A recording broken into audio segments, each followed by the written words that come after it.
12시 많은 참여 바랍니다.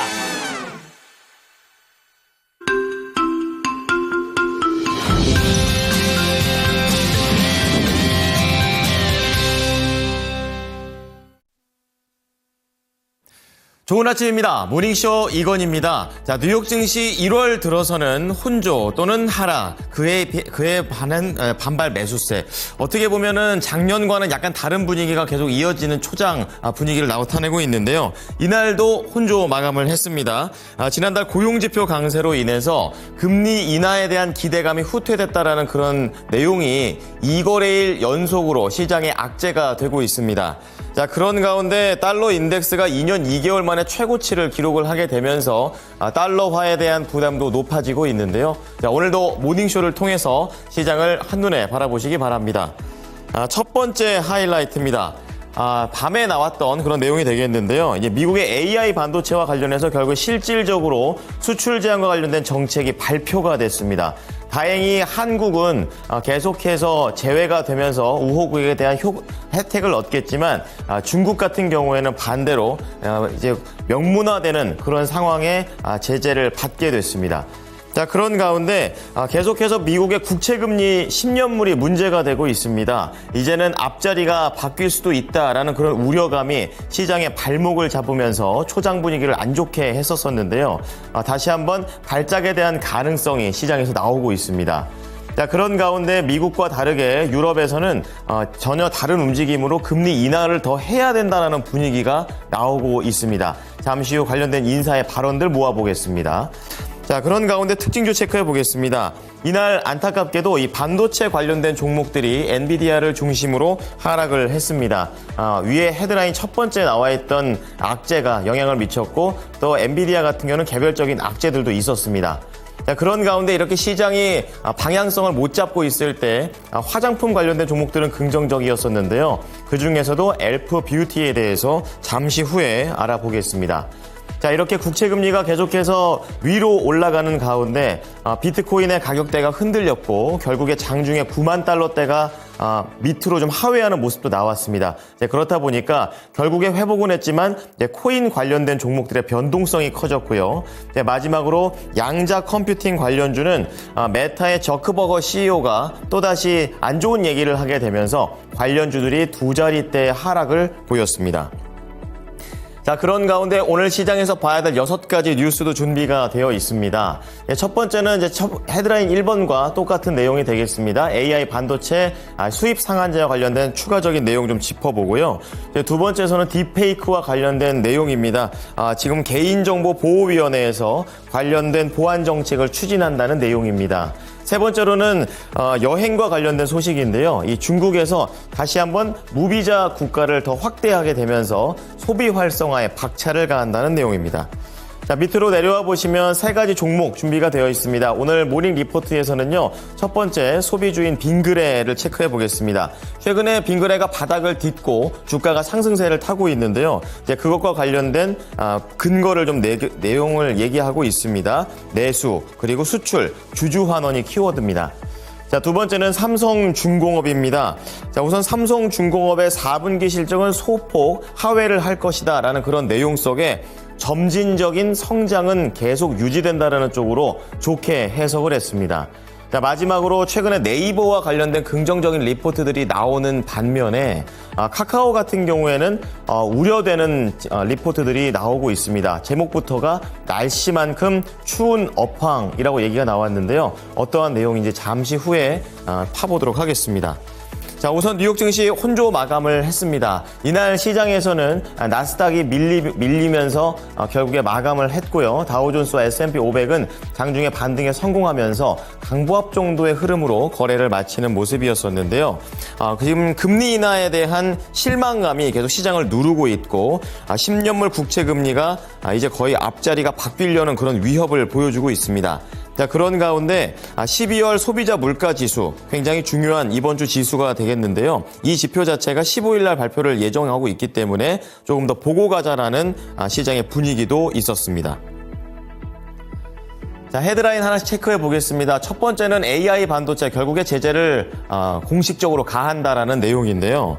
조 바이든 미국 대통령의 임기가 이제 일주일 남았습니다. 이제 그런 가운데 AI 시스템에 사용되는 반도체와 관련된 새로운 수출 통제 규정이 발표됐습니다. 한국과 일본, 영국과 같은 18개 파트너와 동맹국에 대한 AI 반도체 판매는 지금처럼 제한되지 않고요. 중국과 러시아와 같은 20여 개국에 대해서는 AI 반도체 판매와 함께 폐쇄형 AI 모델의 판매도 제한이 됩니다. 이것과 관련해 미국의 지나 레이몬더 상무장관은 새로운 규정은 120일 이후에 발효될 것이며 트럼프 대통령 당선인의 차기 행정부에게 변경할 수 있는 시간을 줄 것이라고 말했습니다. 자, 이것과 관련해서 엔비디아 측에서는 전면적인 과잉 규제라면서 우려를 표명했습니다. 자, 두 번째는 미국의 국채금리입니다. 계속해서 위로 올라가게 되면서 시장의 투자 심리를 위축시키는 그런 역할을 하고 있는데요. 장중에 거의 5%에 근접하는 흐름을 보이기도 했습니다.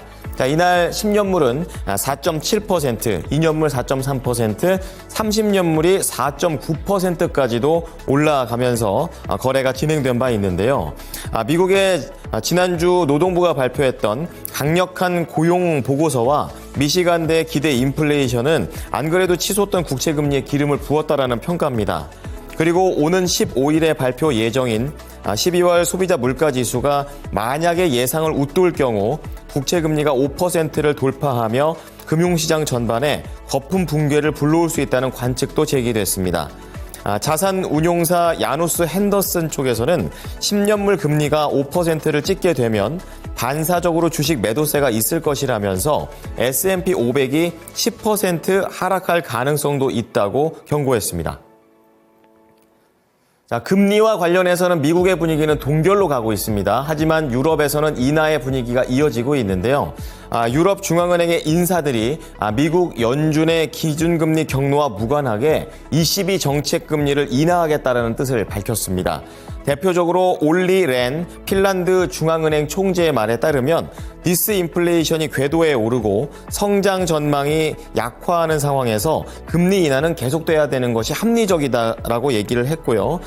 보리스 부이치치 크로아티아 중앙은행 총재는 금리 인하에 대한 시장의 단기적인 기대가 정당해 보인다라고 말했습니다. 자, 이날의 발언들은 미국 연준의 금리 인하 속도 조절론과 이에 따른 연준과 ECB의 기준금리 격차 확대 그리고 유로화 가치 하락에도 점진적인 인하 기조를 유지하겠다는 뜻으로 해석이 됐습니다. 자, 이어서 특징주 보겠습니다. 반도체 관련된 종목이고요. 오늘은 엔비디아를 좀 체크해 볼 텐데요. 양봉 마감했지만 1.9%나 하락하면서 거래를 마쳤습니다.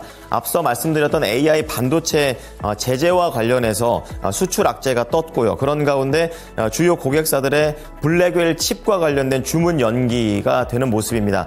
과열이 잡히지 않는다라는 그런 내용에 따라서 개별적인 악재까지 겹쳤습니다. 이날 엔비디아 133달러까지 하락했습니다.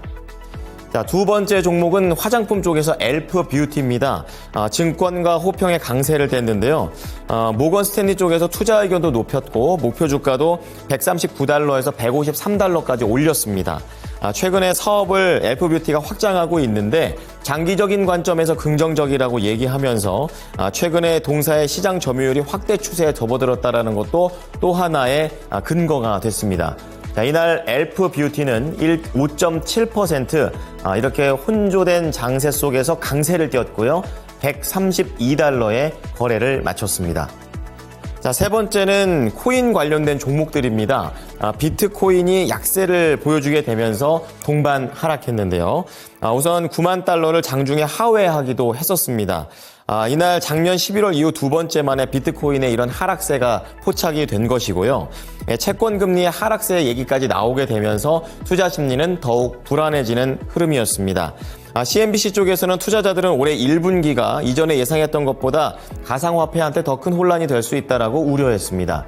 자, 이날 마이크로 스트래티지는 0.1% 상승을 하면서 거래를 마쳤는데 장중에는 큰 폭의 하락세를 보였다가 회복된 흐름을 보여줬습니다. 328달러의 거래를 마쳤습니다.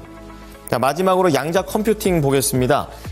메타의 마크 저커버그 CEO가 양자 컴퓨터가 실용화되려면 아직은 먼 얘기다. 최근에 젠스랑 CEO도 한 20-30년은 걸릴 것이다 라는 내용과 일맥상통하는 흐름이었습니다. 그래서 하루를 좀 못 버티고 다시 한번 하락하는 내용인데요. 관련해서 리게티 컴퓨팅이 대표적으로 나와 있습니다. 32%나 하락하면서 $6 초반까지 밀려 내려갔습니다.